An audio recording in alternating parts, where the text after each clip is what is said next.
Let's do this. The Cult of Hockey podcast by the faithful and for the faithful. I'm David Staples of the Edmonton Journal, and I'm here today with Bruce McCurdy. Hey, Bruce.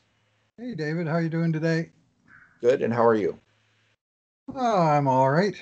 Recovering from the slings and arrows of a busy yesterday, which we'll talk about in a moment.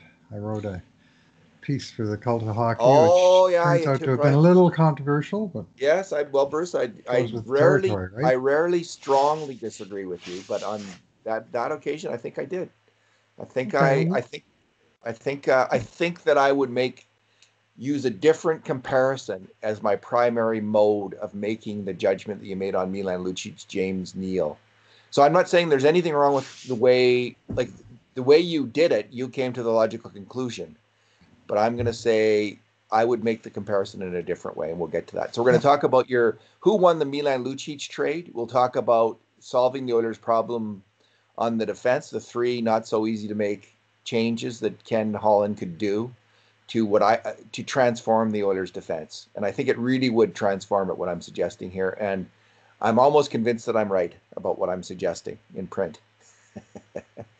We're going to talk about Jesse Puljujarvi's latest indication that he's coming back to Edmonton, a piece by Mark Spector that we'll reference.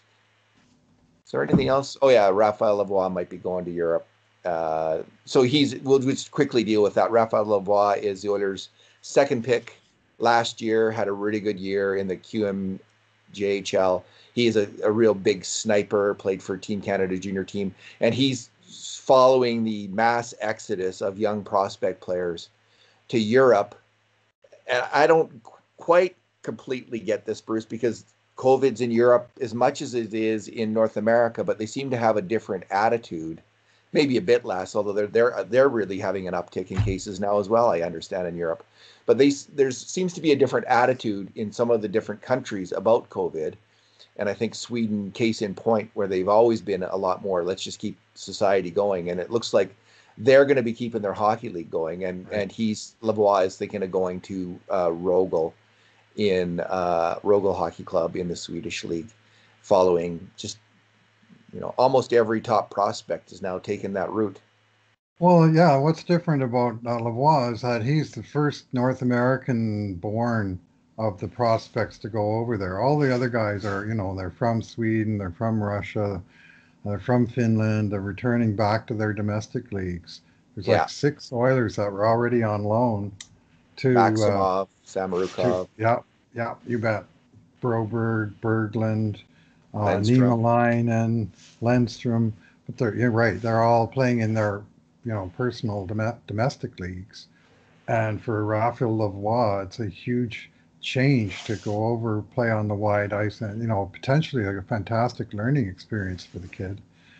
Uh, but the next step that says they really don't think the AHL is going to be normal this year at all, and at least because apparently the deal is if he signs with Rogel, he's there until their season is over. There's no out clause saying he can come over the minute that they start up over here, he's there until they're done. Then he can come over. Works for me. I mean, Mhm. the only problem is that sometimes younger players don't get much chance to play in the European men's leagues. Like Broberg only played 14 minutes Right. last year, so we'll see how much ice time Maximov, Samorukov, and Lavoie all get. Hopefully, Raphael Lavoie will be at least on the third line. Like he'll be a regular player at least on the third line. Which is might all he have been in Bakersfield this year. I Absolutely. think Bruce of the AHL will do, at the very least, they can get together and, you could break the AHL up into 6 team units and they could play each other without any fans, just in kind of exhibition games, or not exhibition games, but just regular season games. And the NHL would have to foot the bill for that. But it's hard to imagine that they won't want that kind of development for their players. And it's going to be different. But the AHL had already moved towards that model in California, where the California teams they'd played most of their games against each other already. Hmm. And they'll just cut out all the travel, and there'll be an expense to that. Obviously, they'll have to pay the players' salaries. I don't know if they canceled the season altogether for the AHL teams, if they would pay the salaries or not. But in terms of just the investment in your own business in the future, you can't cancel it, really. I don't think. In some ways, it's more important than anyone that those young players would play, that you'd subsidize that rather than subsidize the NHL product, because you need those young players for the future of your team to develop and get better. So I think there will be an AHL season. It might be 40 games, or 50 games or 30 games with a lot more practices, but maybe that's a good thing too for development, for Might be players that six, age. might be six tournaments for all we know. That's You right, know, which would be kind of cool and different. It might be different, but better for development.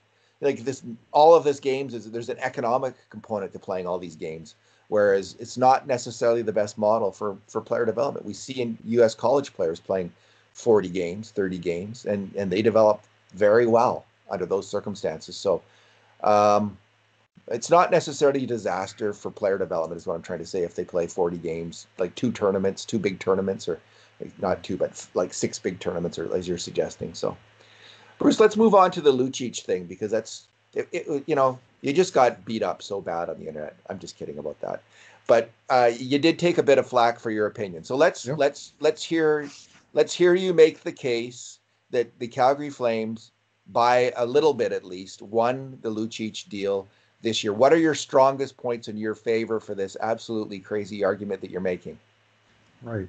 Well, I guess there's a number of ways to look at it. I mean, some would point out that it was a win-win and that both teams won the trade, and that Would the you say players that? were both better off for the change of address. I said, from a Calgary perspective, it worked out not too bad because they had their own issues with James Neal, who they Yes. moved along after a very poor first season in Calgary, where he didn't really fit in anywhere in the lineup, and he scored only 7 goals and 19 points for $5.75 million with 4 more years to run. So They they were were sick of pretty him. anxious to move along James Neal, and they took on a slightly more onerous contract with way more onerous terms, and with respect to the four horsemen of the apocalypse contract that we've talked about, that had term, cap hit, uh, no movement clause, and a bonus structure that prohibited a buyout from being feasible at all. And Neal's contract only had the first two of those things, the term and the cap hit, which were very similar for running. Both had 4 years to run at the time the trade was made. So uh, what Calgary got back was basically three different components of the trade that all worked in their favor. One was that the Oilers retained not just the difference between the $250,000 difference between Neal's and Lucic's contract, but three times that amount, $750,000. Meaning the Oilers effectively paid Neal $6.5 million for this and subsequent seasons, compared to $5.25 million for Lucic. And you can say, well, those contracts are similar, but there's $1.25 million. That's a significant difference between them. That's currently in Calgary's favor. The second item was and was the third round draft pick that was conditional on two things happening. Neal scoring 21 goals and Neal outscoring Lucic by at least 10 goals. And basically, he scored those 10 goals in October right off the hop. He never did get to 21, but the NHL, in its vast wisdom, decided that let's prorate the games that were missed at the end of the season and assume Neal would have scored at the rate that he did uh, for the previous 5 months, even though he'd scored 0 goals at all for the previous 3 months. And they decided that he would have scored 21 goals if the season had been completed. Therefore, the Oilers would owe Calgary the third round draft choice. And the only thing that worked out a little bit for Edmonton was they've given the Oilers the choice between giving them that pick in 2020 or 2021. But either way, the team has lost a third round draft choice in the next 2 years for a clause that was never reached. I frankly am quite a bit bitter about that. The league is happy to prorate goals that weren't scored in games that weren't played, but they're not happy to prorate team points in games that weren't played. And an Oilers team that was comfortably in the playoff spot No prorating there. They had to play against another team to play their way into the playoffs, and of course they lost out. And so it didn't seem like the league applied a very consistent hand, other than the one consistent thing seems to be they rule against the Oilers every chance they get. And I'm starting to get more and more choked by that as these decisions pile up over the years. So Calgary's got now they've got the cap relief and they've got the third round draft pick.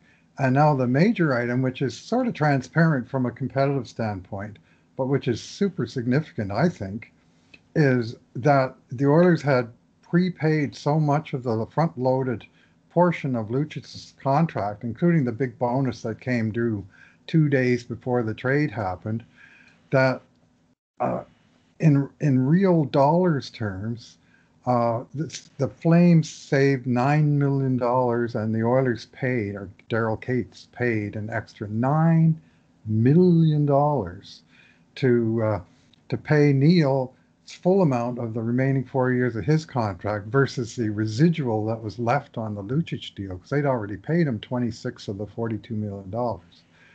And that's, 9 million bucks, David. That's like 1,000 season tickets for a year. The revenue that you would get from 1,000 season tickets for a year, and that's, you can say owners got deep pockets. It doesn't matter to the fans, but I mean, that's yet a third win that Calgary got out of this trade, and for that you would think, well, the Oilers, I mean, because he outscored Lucic, that the Oilers got much the better player, and many people would argue that. But when I looked at their stats, uh, Neal packed in the goals on the power play again, especially early in the season. But on five play, there was very little to choose between them. They each played about 700 minutes. Lucic got 12 points. Neal got 11. They were each below 1 point per 60, which is a fourth line scoring rate and pathetic for a fourth line player in either case. And Lucic, though the Flames were outscoring the other team by 2 goals when Lucic was on the ice 5-on-5, the Oilers got outscored by 10 goals with Neal on the ice. So, the advantage of having the superior player from the deal is not really backed up from the statistics, other than that special teams burst where Neal did produce. And I just think the Oilers paid and paid and paid again to buy this flexibility. And it is important, the flexibility that now they don't have to protect a player in the expansion draft. They have a guy they can buy out, which they couldn't do with Lucic. There's more choices that they have, but I mean, they aren't wonderful choices. I mean, if you only win a trade by buying out a guy and paying him millions of dollars to not play for you, that just goes to say you were in a bad spot to begin with. And I jokingly compared Lucic's the contract. Some guy was giving me feedback on the internet. I said it reminds me of Lucic's contract. Reminds me of what Dallas Aiken said about Will Acton. It's the smell that won't leave the room. Right? The player's gone, but the contract is, it's kind of still there. We're still paying for that contract, and we're paying for it now in multiple ways, including that lost draft choice. So here's what I would say. Oh, What I have to be on the watch out for myself is this, Bruce. I was so fed up with Lucic in Edmonton, and I was so sick of that contract, and so relieved when Ken Holland was able to move it, that may color my view going forward of everything. And I might be too positive about that particular thing to do what you did there, which is a cool, calm, multivariant analysis, trying to assess all the factors, and me just being so happy that Lucic is no longer an Oiler that I just think, well, nothing else matters. But other things do matter, as you point out. So here's what I'd say about the money thing, like the $9 million. For Cates, that's a sunk cost, Bruce. He's paid that, right? But do you want to keep on losing? Do you want to keep on losing money with this deal, with this player? And you don't. So you got to get that money's gone. Like, it's already gone. yes and no. But Bruce, here's the thing. If you can make a deal that will improve your team, you have a chance to make the playoffs. And it could be that James Neal's scoring this year, which got, as you pointed out in your piece, got the Oilers off to such a good start. early in the year, those 8 goals in the first 6 games. And his overall play, which includes the power play performance, frankly, they might have been. I'll grant you they were the same at even strength this year. I'll accept that. But Neal's performance on the power play was exceptional and was way better than anything we were going to see from Lucic on the power play or that he did in Calgary on the power play. That could be the difference between making the playoffs or not, the Edmonton Oilers. And that's worth a lot of money. That might be worth $9 million there. And if you make the playoffs, what's that worth to player happiness, to keeping Connor McDavid happy in Edmonton? So there's the money in the end, if it leads to making the playoffs or if it's a significant contribution to that, and that it might be a stretch to say adding Neal to your team was a significant contribution, but I think it was one of the factors in the Oilers being a better team this year was getting rid of Lucic and having Neal. The primary comparison you're making in your article is between Lucic in Calgary this year and Neal in Edmonton this year. And if I was to write this article, I would make my primary point of comparison wouldn't be that. It would be what Milan Lucic gave in Edmonton last year as compared to what Neal gave this year. And Neal and Lucic in Edmonton last year was terrible. He was the worst or second worst even strength winger on the Oilers according to our analysis using grade A scoring chance metrics, which I think is information dense and rich statistically. It tries to identify on the key play of the game who's made a contribution. Lucic was just so weak at that, and he was terrible on the power play. He didn't provide physical play. So when I look at that compared to what Neal provided this year, which was excellent, strong to excellent play on the power play, and according to our analysis using grade A scoring chances, was actually a fairly okayish, kind of middle of the road NHL winger. Wasn't the worst guy on the team. He wasn't. That was Puljujarvi.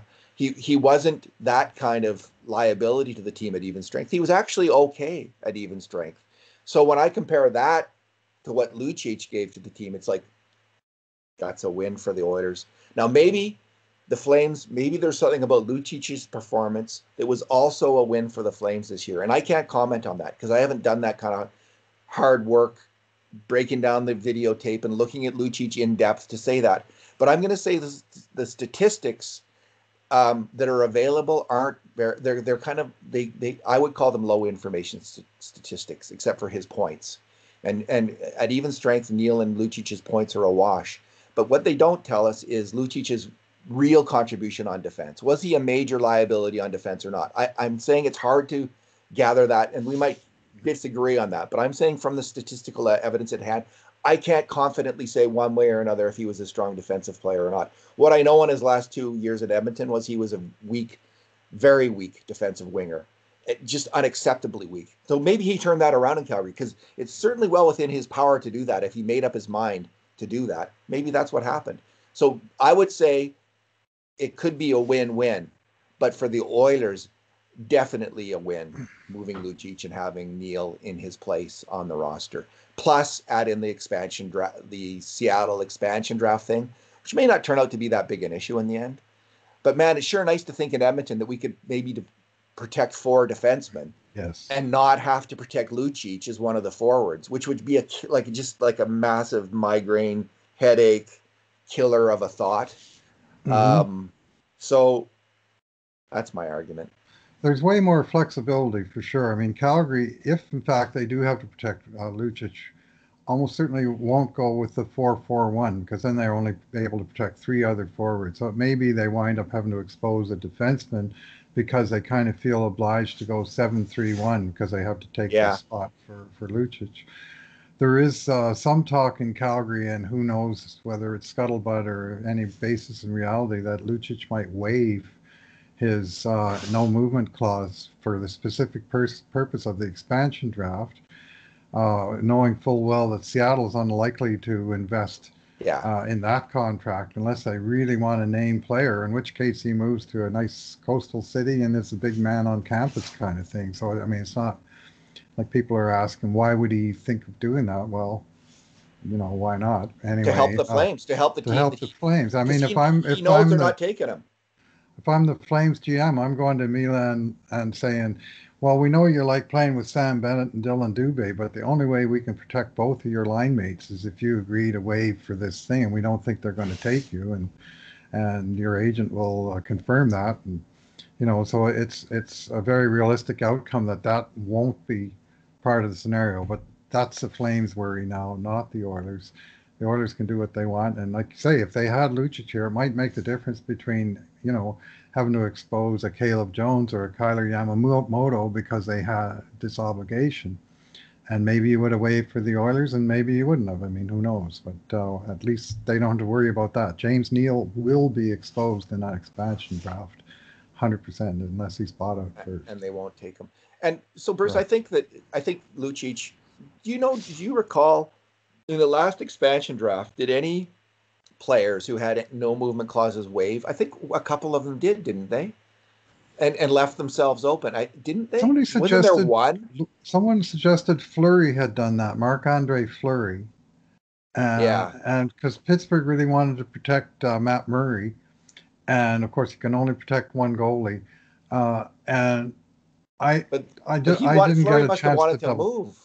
Well, he was willing to get a fresh start because he'd been backing up Matt Murray for 2 years, and So maybe he that's wanted to go somewhere where he could yeah, play. So it's that's certainly writing on the wall. But right. was there anyone that made the decision, that calculation that we're thinking Lucic might make, where they're not going to take me anyway, so I'll waive it and help my team? I think there might have been one case of that, and I can't say for sure. It's unusual, and it was hoped that other players would, and they didn't. Like I Right. remember that definitely. Like maybe Dion Phaneuf, it was hoped he would, and he didn't. And I'm just this is all I haven't done the research, so I'm It's just too will long have to need to ago, be and fact checked. I don't have the memory I once But did. it's unusual. But I could see Lucic doing it. He's a reasonable, he's a proud man. Like you can see that. But he's also, it strikes me as listening to him, he's also reasonable. They're Mhm. not going to take him, and it would be a way to help the team that he's sticking Right. with, which any player might want. And the Mhm. way you framed it, you will lose your line mate, buddy, if you Right. don't do this thing, might be Or the persuasive. fans are going to hate you because you took a spot and they lost a You'll favorite be a player hero in because this city, yeah. Milan. Yeah. I mean, Yeah. it's a complicated issue. I guess my bottom line is that from a Calgary perspective, they garnered enough things in the trade, the money, the cap retention, the draft pick, that it's a worthwhile investment for them. And as for your statement about sunk cost, until the Oilers made that trade, the Lucic contract was a $42 million mistake by Peter Chiarelli. By making the trade, they turned it into a $51 million mistake. I mean, those costs weren't sunk until they agreed to pay Neal full ticket, even as Lucic's contract was going to be diminished down the stretch because so much of it had been paid in advance. I'm going to say the cost is sunk because the second you sign the contract, it's done. Like there's no getting out of it. So Oh, in that way, it's like that was a decision and pay, like it was all done on July 1st or July right. 2nd, whatever, 2016, right? That's when you make the mistake. That's the sunk cost. Like it's The over. 42 million was sunk You're all costs. The locked in at 51 that point. million, the difference is what wasn't sunk, and that's what Daryl Cates had to agree to when this was done. And Daryl Cates, for all of that, he deserves, I think, some credit for eating. I think you wrote a post at one point detailing some 20+ million dollars in Yeah. contracts that Daryl Cates had eaten that was sort of over and above cap hit, either top, front loaded, back loaded contracts, coming, going, however the math worked out. The Oilers always seem to be paying extra, but never more so than in this one case where it adds up to about $9 million for this single transaction. Daryl Cates has shown with like he hasn't always made the right decisions. That's obvious. But in terms of his intention, as seen by money spent in the farm system, in extra scouting at the pro level, in extra management, when whatever you need, you got in paying front loading contracts, sending contracts to the AHL. He has paid tens of millions of dollars. It's fair to say more than the EIG ownership would have paid, like under Right. their 100%. their type of management. So it hasn't always been wise spending, we can say that, but he's certainly been willing to pay. So and then there's let's not get into the arena deal because that's just a can of worms for everybody. Uh, uh, Bruce, let's talk about the Oilers' defense. The three not so easy steps that the Oilers can make to fix their defense and to turn it upside down. And when I say turn it upside down, here's what I mean.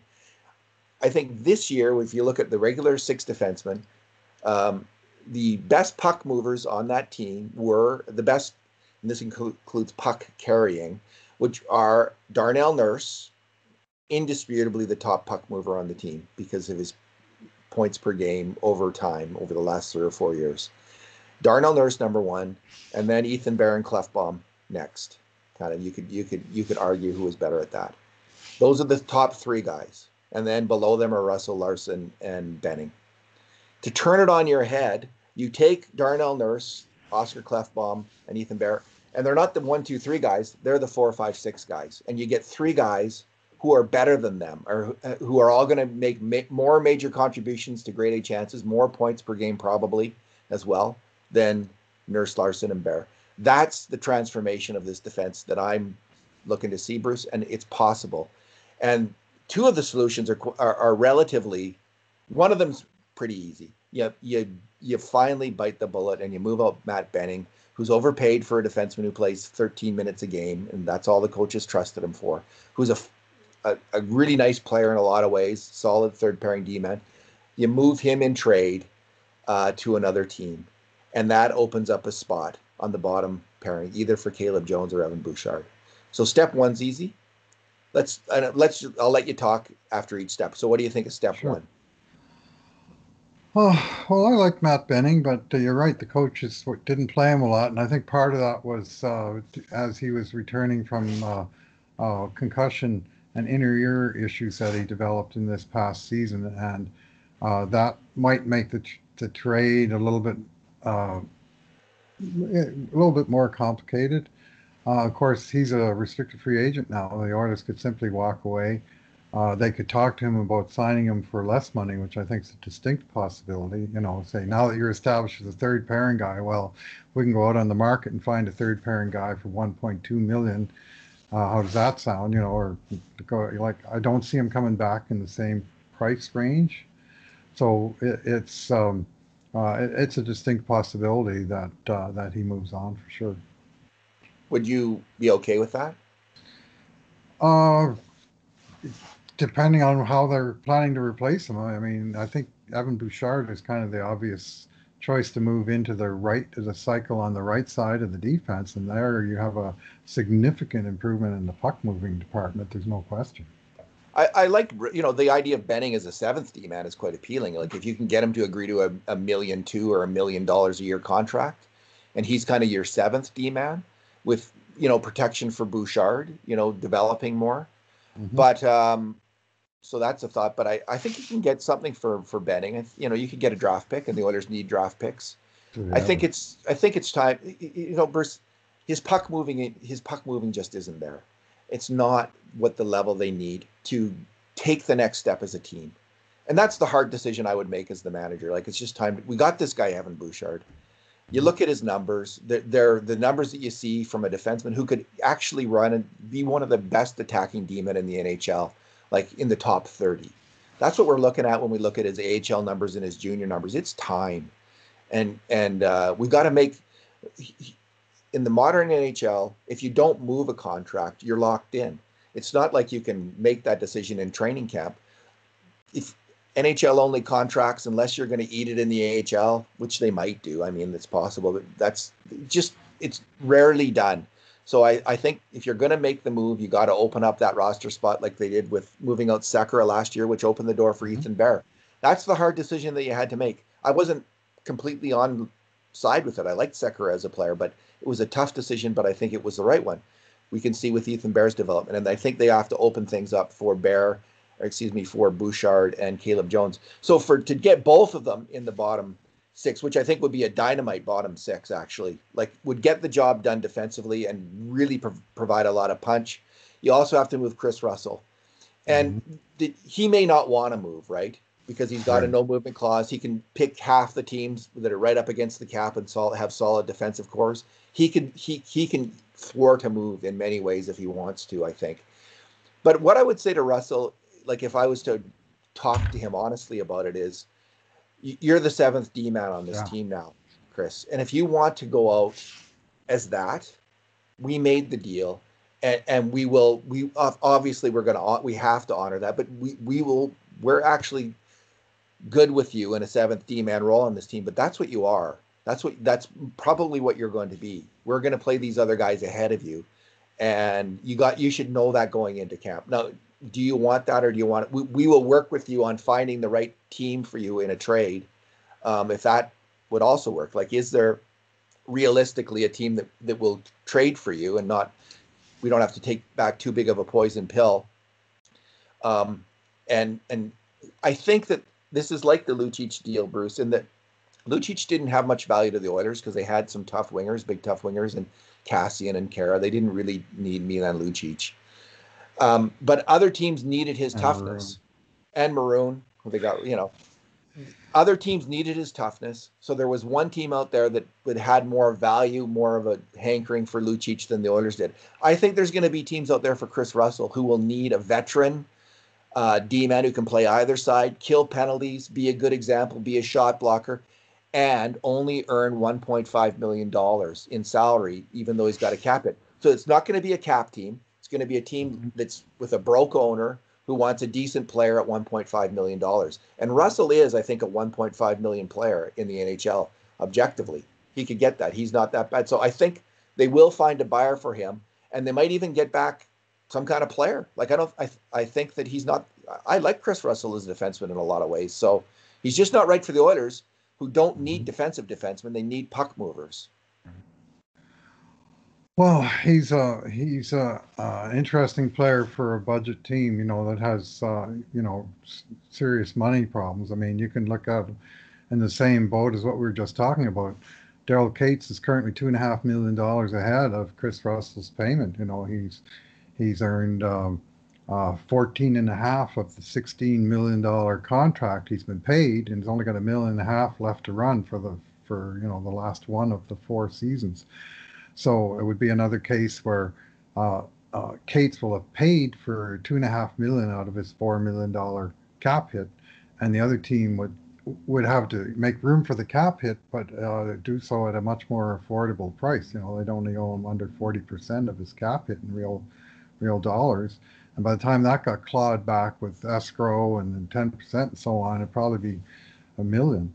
So for a team in financial difficulty, there would be some real appeal to that.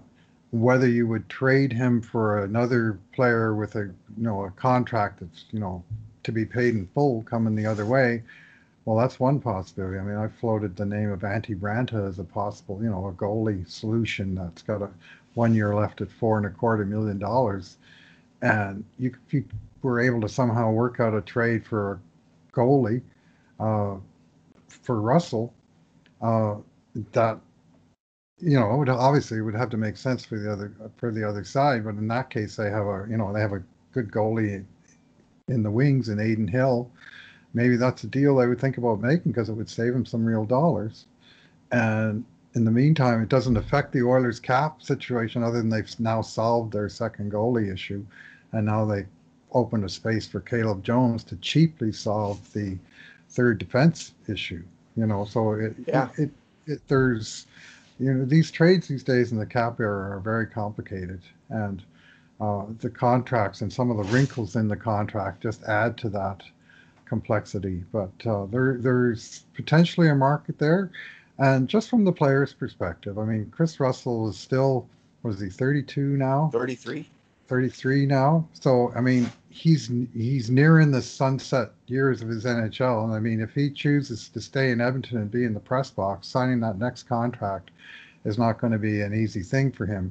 Whereas if he goes to, let's say, Florida, and he plays regular minutes, maybe he earns a contract in place, or maybe I mean, he's still a viable player in the league. Maybe that'll help him out in the whatever deal he signs after that. So he's got to think of his own future, and I don't imagine that he sees sitting in the press box for the majority of the time. And he's he's already got a taste of that. This year, Dave Tippett did make him a coach's decision on a number of occasions.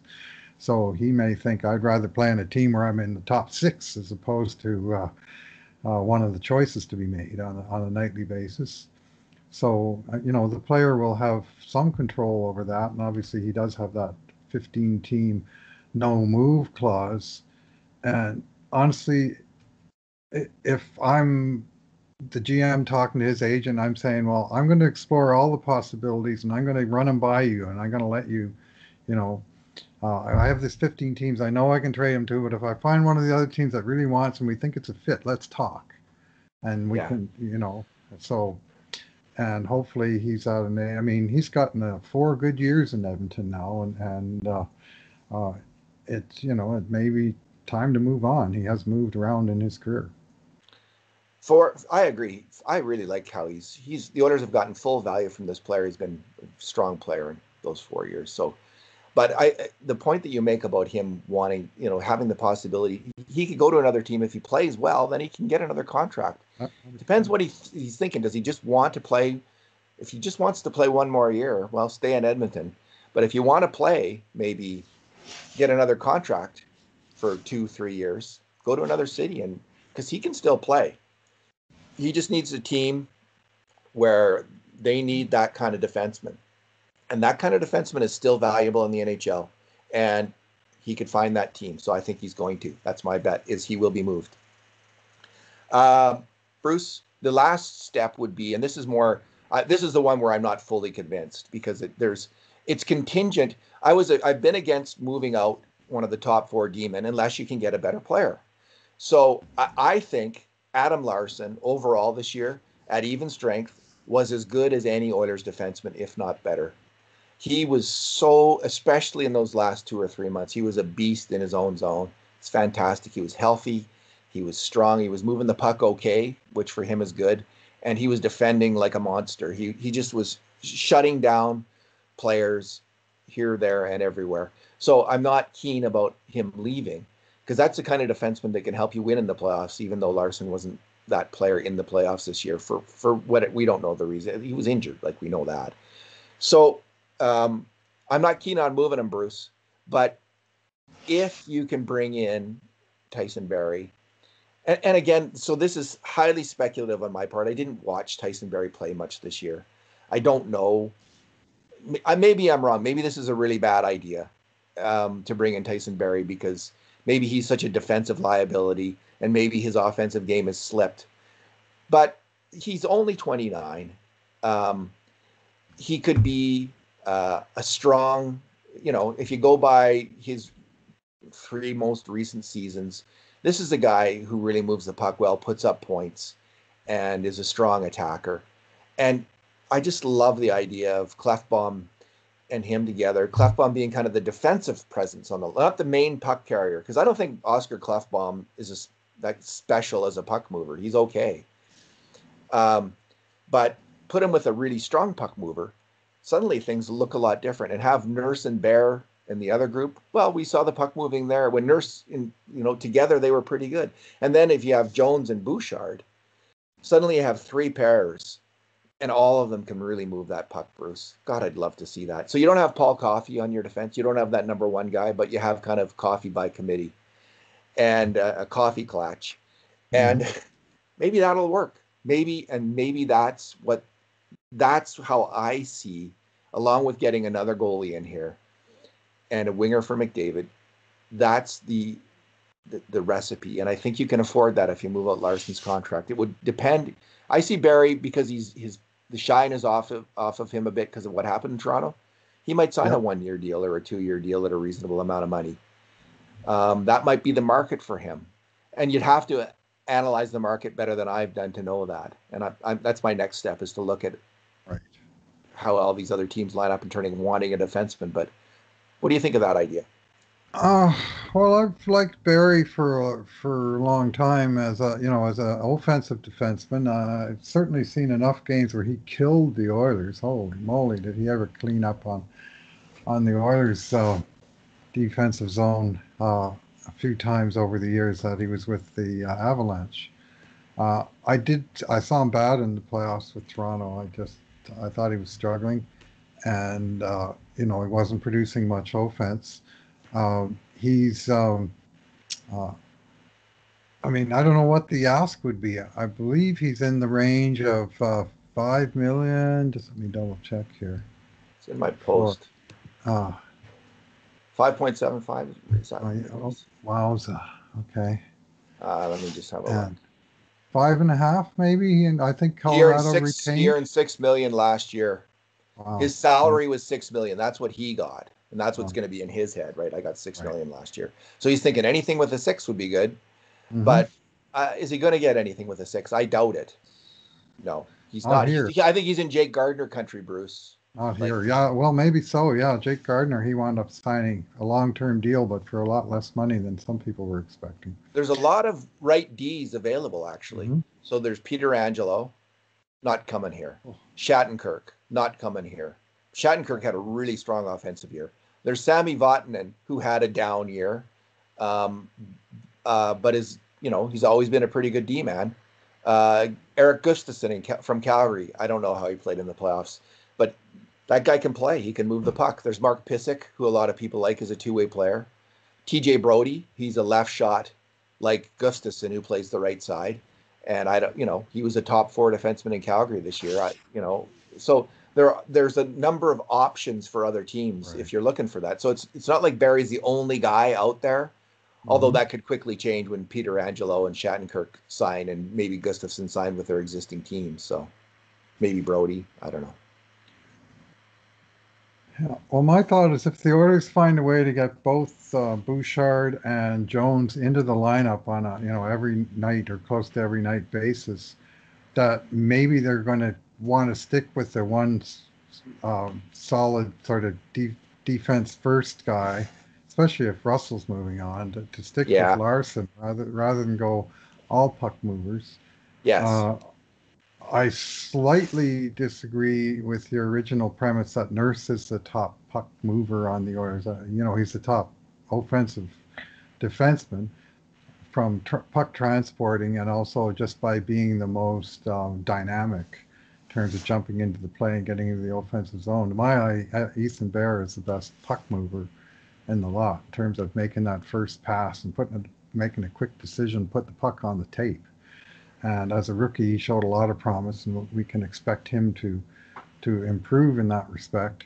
But if you add the other young fellows in Bouchard and Jones to Bear, now you've got three guys that are sort of 23 and under that are first and foremost puck moving defenders. So you want a little bit of veteran solidity around them, and I'm not sure Tyson Barrie is that guy. But I do agree that they seriously need to upgrade their defense, and they do have internal solutions, and maybe they can go out and get one outside guy. Uh, The other thing is if you don't sign Barry, you're leaving the door wide open for Bouchard to run the power play. And maybe that's your best bet anyway, right? Now that's going to cost you more money if you put a young guy in that spot and he which puts up a lot of points, or you put Bear in there mhm. over Clefbaum. Although Clefbaum did such a fantastic job, I'm not looking to move him off the power play, honestly. But yeah, I think the point you're making, I would say I agree with kind of both of them on it. Like Bear and Nurse are fairly close, according to our work, Bruce. Like looking at the grade A chances and who makes the major contributions to them, Nurse and Bear were tied. Okay, so Okay. it's flip a coin.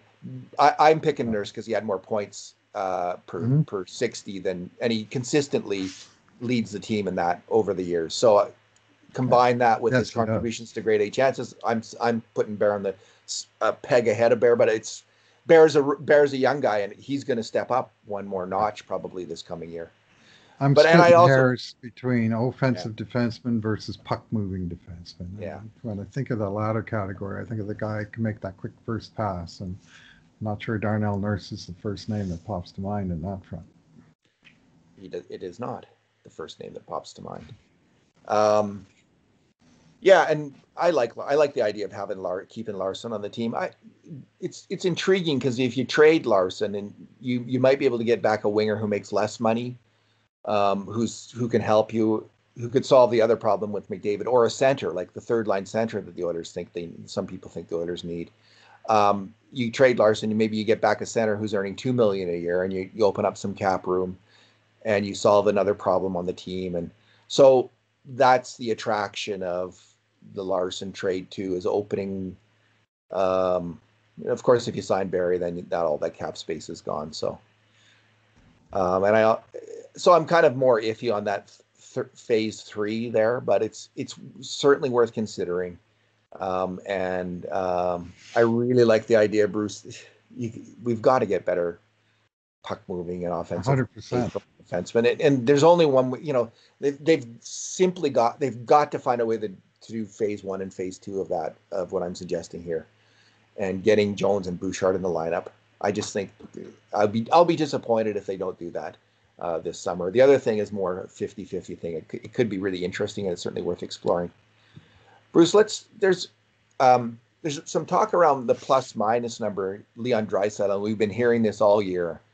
And one of the things, like someone who evolving wild, who uses on ice numbers, and on ice numbers are NHL plus minus, their Corsi, their Fenwick, all of these are what I call on ice numbers. And what they essentially attempt to do is, when you're out on the ice, they add up how many goals or shots you're out on the ice for, and they compare that to how many you're out against for. And they say that's a measure of your two-way play. That's the basic idea of those stats, is to say that's a measure of your two-way play. And I've never fully bought into those stats, trusted those stats, because I see them as they don't actually zero in on what your individual contribution was to those goals and those shots and those scoring chances. They just say how the team did when you're on the ice, and they don't actually focus on that. And so I'm not sold on those stats. And I think when you do just use those stats to rate players, you come up with the equation equals you saying Valeri Nichushkin was a superior player to Leon Draisaitl this year. And that's my proof that this doesn't work as a solid way to evaluate players. And I think people are convinced this is a solid way to evaluate players, which is why they stick with it. They say, well, no, I'm right. Nichushkin was better than Draisaitl. And I just think, like, no, you're getting it wrong. Like, this stat doesn't say what you think it says. It's not that solid a way to evaluate two-way play. This is really coming to a head on plus minus this year for Draisaitl, because people didn't vote for him for MVP because they said, well, it would be the first time a minus player got to be the MVP. And that may be the case if Draisaitl wins. He was -7 this year, NHL plus minus. But the NHL plus minus is like a double whammy in terms of being a bad stat, or maybe even a triple whammy, Bruce. Triple whammy, because it's a very low event stat. It's and goals, the difference between a grade A scoring chance and a goal is often just luck. It's just a bounce. So I'm much more likely to look at grade A scoring chances and evaluate a player than I am goals. Plus, there is the real whammy is that it includes goals against when you're on the power play and when you're out there with an empty net behind you. So Leon Draisaitl is -7 this year, Bruce. Mm-hmm. But he was out for 10 power play goals against. And from our own analysis, he was only at fault on one of those 10 goals. He was also on the ice for 2 empty net goals against. So 12 goals against on his -7. If you eliminated those 12 goals against, he goes to +5. It was actually more empty net goals than that, David, because basically every empty net goal scored against the Oilers, like every power play goal, Leon's on the ice. So is Connor typically. Well, it was 2. I had it. Maybe it was a differential. I looked at natural stat trick for that number of 2. Maybe it was a differential of 2 because he was on the ice, of course. Oh, you're right. Some empty net goals the Oilers scored. So. Yeah, I think I'll have to go back and reevaluate that, Bruce. Maybe you're right. Maybe I'm miscounting that. So anyway, he's a plus player if you eliminate those 2 situations. But if you drill down further, Bruce, and do what we do, which is, okay, on the goals he was on the ice for, how many of them did he make a major contribution for? And on the goals against, how many was he the major culprit? And when you do that, Bruce, what we found was, of the goals he was on the ice for at even strength, he made a major contribution to 64 of them, and he made a major mistake on just 28 against. Okay. So this gives him, under our system, a plus minus of +36. That was his number. It's the highest raw plus minus total on the Oilers by far. +36. Connor McDavid was +26. Kailer Yamamoto was plus 26, and Zach Kassian was plus 25. So Mm-hmm. Draisaitl, in that regard, was, when it comes to actually making plays to lead to goals for and mistakes on goals against, he was plus 36. That's, to me, the plus minus number that makes sense. Now, the only problem is we can't compare that plus minus number to every other player in the NHL because we haven't done that video analysis, and it's very hard to do that kind of work. Just two guys in Edmonton. You'd need a whole team of people doing it. But guess what? There are whole teams of people doing this work, drilling into these stats, drilling into on ice events where they don't have low information stats. They have information rich stats. They're not public though. No one has those numbers except for the NHL teams. And the people who generally comment on NHL stats in public, just fans like us, they're not going on that information rich data. They're just going on the publicly available stuff. And I think it's leading them to make bad arguments about Leon Draisaitl. That's my point. Yeah, well, the weakness to our own system is that wingers and centers and defensemen are three different categories, that they each have different levels of defensive responsibility, with the centers being the most balanced of the three. The wingers you would expect to have more to do with offense and defense, and of course the defensemen the other way around, and the centers are in the middle of everything. So that plus 36, I mean, 28 mistakes on goals against is a pretty high number, but it's overwhelmed by the 64 contributions to goals for. The NHL's weakness is, well, first of all, just the on-ice capacity. I mean, you talk about on-ice stats. The player is just one of 5 guys on his team contributing to the stat, and just one of 10 on the ice contributing. So you could say 10% of it might be due to any individual player.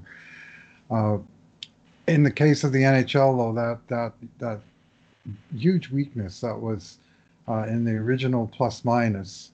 And it pains me to say this because for a long time, plus minus was the most advanced stat we have. And I hate hearing how some modern statisticians and analysts just pound on plus minus. But with some justification, because this business of including shorthanded goals as counting against, but power play goals not for, because he should be expected to score on the power play and not be scored on. Well, Leon Draisaitl in 2019-20, he was on the ice for 56 power play goals by Edmonton. They scored 59 on the year. He was on the ice for 56 of them. He was on for 10 shorthanded goals against. That's a differential of plus 46, the most of any player in the league. And yet, for his official plus minus, he gets minus 10. For his contributions to the best power play in 40 years, he gets minus 10. So that, it corrupts the data, unfortunately. And some players it balances out. All situations players will get the same kind of chances the other way to score on the other team's empty net as they're likely to get scored on their own. And Leon had some of that in the empty net, but he didn't put in near the time on the penalty kill that he did on the power play. So there's a net deficit for that. And he got burned, on the traditional plus minus. And any voter is voting on that alone. I mean, plus minus, I still use it. I've used it as long as it's been available as a quick and dirty reference. Is this guy outscoring? Is he getting outscored? And then the next question is why? And you can look at that and say, well, why? Well, he's on the power play and he's not on the penalty kill. He's an offensive player, so he's going to get ripped on defense on half of the equation without making it up on the other half. There's always considerations. What's his role? Who's he playing against? There's lots of other things. So the plus minus is just a starting point. But right away, you need to make the adjustments to get rid of all that odd man stuff and get down to 5 by 5. And in that sense, the modern stat of 5 versus 5 plus minus, or better yet, goals for percentage, is a purer, better stat than traditional plus minus. Oh, so you were right. Like I just looked up the numbers. I think I have this right now. For empty net goals, I was off by quite a large number there. It wasn't 2, it was 12 that Draisaitl was on the ice for. If I'm no, just wait. This is just wait. I got it wrong here. I'm looking at the wrong number again. Sorry, Bruce. I keep screwing up. No. Oh, it's 12 shots against and 12 goals against. It is 12. 12 shots against. Sounds like David Riddick was in net. Yeah, so Leon's on the ice for 10 power play goals and 12 empty net goals. 22 of the goals, 22 of his minus marks are basic BS in terms of like, truly evaluating. Like he might have made some of the mistakes on the empty net goals, maybe, but how much are you going to burn a guy? Most of those are like not even a chances. Like they're just far away. And Right. anyway, they've made the NHL plus minus number as bad as it can be by including those situations in them, and it's misleading. And Draisaitl's number, case in point, totally misleading. And that doesn't even factor in the whole thing of whether he's part of the play or not on any of those plays. So just the structure, it's structurally unsound. And to use that as for an MVP vote is as bad as using on ice numbers conclusively to say player X is better than player B, which ends up with Nichushkin being better than Draisaitl. So both of those modes of using stats, it's bad. I'm gonna argue, Bruce, bad use of stats. Don't go that far with plus minus or with on ice stats. It's just fraught, I think. And the other problem with our numbers is like you can get around what you're talking about, the comparison, by comparing centers to centers on different 100%. teams, defenseman to defenseman, and wingers to wingers, and on your own team only doing that. So Draisaitl's best plus minus number is all the more special because he beat out all the wingers who have much less defensive responsibility. But maybe there is a defenseman who's actually a better two-way player than Leon, but the defensemen are just in that position where they're going to make mistakes on goals against because they're defensemen. The other problem with our work is, of course, it's subjective. Like we try to make it. We have set guidelines. You go over my work. We're doing the best we can. We have a system in place to reduce the subjectivity as much as we can, but it is subjective. And this is, the NHL analysts who do this kind of work, there's also a subjective element to their work. And they try to get around it and have, systems in place to correct for it, but it's hard to do it. And so there's really, if you're going to use numbers to rate players, I'm going to say, be careful in being definitive, and just back off a little bit from your certainty. Because if you have that certainty, I was about to say you're an idiot, but you kind of are. Like you should just take it easy on it because you're going to make idiotic comments at least now and then if you put all of this weight in these numbers, which isn't deserved.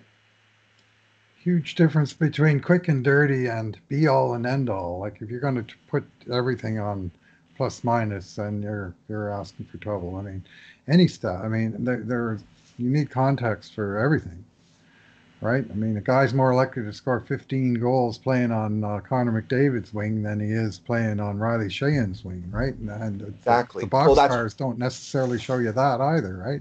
Well, look at Cassian's strong plus minus number. Our goals plus minus. As soon as I said that, I thought, doesn't make our number look very good there. But Cassian, this is exactly what happened. He was out there. He contributed to a lot of goals made a major contribution, but he did that in large part because he was playing with Connor McDavid. And so you need to factor that in as well. So there's all of this context. And he was a winger. Yeah. And he was a winger. He's got lots of chances, and he doesn't have a ton of defensive responsibility. He's got some. He's got to cover that point, especially in key moments. Not allow that outside shot right on net in a key moment in a playoff game. That would be nice. But Bruce, let's not get started. What about let's finish off with one little thing. All year long, all playoffs long, we've been hearing what a great job Cam Talbot has done in net for the Flames, and he has been apparently spectacular. And Brian Burke was saying yesterday on Oilers Now, he said on Thursday on Oilers Now, he said the Flames need more out of their top scorers. You can't count on spectacular goaltending every game if you're going to win a playoff series. So what happened in Game 6, Bruce? Well, the scorers didn't score, and the goalies didn't goal. The goalies. I mean, I watched. I ran through the rewind of the game this morning, the Calgary game, for whatever reason, I always seem to enjoy the game that Calgary gets eliminated from the playoffs every year. Can't imagine why. Yeah. And I watched all seven of the Dallas goals, which they scored in succession as Calgary blew a 3-0 lead and crashed and burned 7-3. And by our objective scoring method at the Cult of Hockey, where we do blame goalies for allowing goals on outside shots or for kicking out bad rebounds or for, turnovers or making some sort of mistake, a case could be made that either Calvert or David Riddick made a mistake on all seven of those goals. I think there's one goal where Oh, it kind of got tipped on the way through and it fooled Talbot and it went under his stick and through his legs and in at slow speed. But there was four outside shots that went in short side, and then the other three were big juicy rebounds. Two that Riddick lost right into the blue paint for tap ins. And the third one, which was the last goal of the game, when Talbot had to come back in to replace Riddick. That's how bad Riddick was, that he couldn't even finish as a mop-up goalie. Where Talbot punted an outside shot right into the slot, right back to Dennis Gurianov, who accepted the gift and deposited his fourth goal of the night. It was as horrible a game of goaltending as I've seen in a long, long time. oh, poor Cam Talbot. I wonder how Both, much that both of cost them, him. both of them. I Yeah, wonder how yeah. much that cost him because they were like, he was looking probably maybe because he played so well in the other games, maybe he won't bear the brunt of it. But it's funny. These playoff games, they tend to make a big impression, especially the deciding game. You know, even for me, the bloom of the Cam Talbot rose started to go down a little bit in Game 7 against Anaheim with the winning goal, which I thought was no, he needed to make that save. He just needed to make that save, and on the seventh on the go ahead goal for Anaheim in the third period, he did not make that save. Anyway, good luck to Cam Talbot. I'm glad that he did well. Oh, and Bruce, how did your Lucic article hold up in light of Oh, Game 6? that was Bruce, great. how did Like Lucic do? I started getting a whole lot of feedback early in the game when Lucic took a bad goaltender interference penalty, a little marginal. He bumped a Uh, guy that fell into his own goalie, and the ref singled him out. And it's one of those ones. If it had been 3-0 the other way, he might not have called it, but he did. And Dallas scored, and that was the beginning of the turnaround. And then, of course, Lucic took a second penalty for puck over glass, and they scored on that one too. So I was getting a lot of feedback, and my standard response was a gif of Hannibal from the A Team saying, "I love it when a plan comes together." But I mean, to be totally honest, all the time I was writing that post, I wanted to write it before Calgary season was over because they were still going and Edmonton wasn't. I thought this may put the X on on the Chich and well, Calgary, and if I it was does, thinking, well, so much the better. Bruce, you might want to, as I was reading, I think Bruce, you might want to wait a day because your argument every round of the playoffs that Calgary wins, your argument gets that much stronger for Yeah. whether that's rational or not. That's the fact. Every round that they win, the Calgary fans love Lucic more. Every time he gets in a fight or has a hit in the playoffs or makes a good play, your argument just stands up taller, an inch taller. But Mhm. you lost about a foot of height Oh, in one fell game. One and with Lucic's they play, I they understand. they fell pretty hard, and he didn't have a great last game, and not really many of them did. Boy, that team was funny watching the replay of the game and seeing a quote from Coach Jeff Ward about how much stronger mentally the team is this year than last year, and how last year they crashed and burned with a 4-goal blowout in Game 5 against Colorado. They lost 5-1. Well, I didn't see much different last night. I saw a bunch of the big name Flames doing a whole lot of not much, and like say some defensive breakdowns. And once the game went against them, they just seemed unable to stem the tide at all. Well, it was the hockey gourds Hmm. looking down from on high and saying, Matthew Kachuk, you are going to pay for what you did to Mark Scheifele. You Calgary are not missed. going to get away with it. And here's your punishment. You're going to Yeah. have to watch as your team falls apart on the ice because you've been injured by a hit. So, of course, that's not what happened in real life, but that's what I like to think happened, Bruce, because that hit, I still contend, was a reckless typically reckless, nasty play by Matthew Tkachuk that he's known for, and that happens repeatedly when he's out there, all too often. Happened again with Scheifele, and I don't. Maybe like, did he intend to do it? I don't care what your intent. Like, did you intend to go in there recklessly? Did you intend to go in there and to get a piece of him? Yes, you did, and you did it in reckless fashion. This is the consequence of your play. So I'm tired of the guy. I don't know about consequence, but I will tell you this: Calgary Flames missed Matt Tkachuk, and they're nowhere near the same team without him. He's a great hockey player. He is. Matt Tkachuk's a great hockey player, Bruce. I wish he was an Edmonton Oiler. For all I just said, I wish he was. I wish. So I know the value of that kind of player, that kind of reckless, dangerous, dirty, aggressive. Give it everything you have. Fearless. Like, honestly, like he took on Zach. Yeah, I don't. He's smart. Like, that's was he being afraid then, or was he being crafty? I say crafty, and he did take on Cassian in the fight to show that. Afterwards, he did. Yeah, I don't see him. I don't see the turtling, if I'm completely honest, and in retrospect, I don't know what I said at the time, probably something completely different. But I do see that he's crafty, and that's what drives me crazy even more so, because he's so crafty. Yeah. He's a diabolical mind at work playing hockey, and a fantastic hockey player. All right, Bruce. That sounds like the last word. I think we run out of things to say when we get to Matt Tkachuk being a fantastic hockey player. He is, and you know it to be true. Oh, he's good. He is very good, and not the same team without him. I'll stand by that. Yeah. Just takes me back to that weekend in July where we get Puljujarvi instead of Tkachuk. And just think if we had Tkachuk, and then they say, oh, we don't have to make Lucic sign it, we got Tkachuk. Anyway, such is life, Bruce. This is the way of the world. This is the way it works. Thanks for talking today. Yeah, thanks for listening, everyone. And in the meantime, and in between times, this is another edition of the Cult of Hockey podcast.